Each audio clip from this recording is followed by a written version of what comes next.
नमस्ते, प्रणाम। मैं खेसारीलाल यादव और मैं फिर से आप सबकी धरती पे आ रहा हूँ।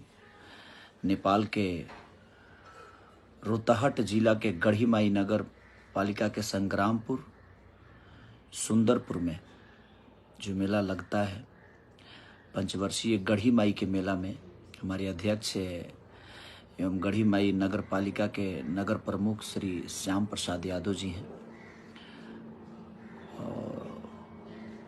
आप सब उनका निमंत्रण स्वीकार करिए।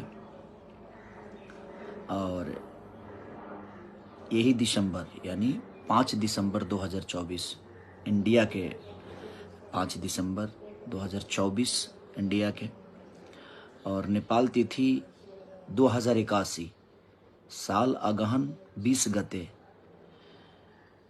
बिहीवार के दिन। तो ये सुबह 10 बजे का कार्यक्रम है। तो आप लोग आइए 5 दिसंबर 2024 यानी इंडिया के साल में और 2081 यानी नेपाल के अगहन 20 गते बिहीवार के दिन 5 दिसंबर को मैं आ रहा हूँ नेपाल के गढ़ीमाई के मेला में। तो आप आइए और अपना प्यार आशीर्वाद खेसारी को दीजिए। और हम सुबह 10 बजे आ रहे हैं।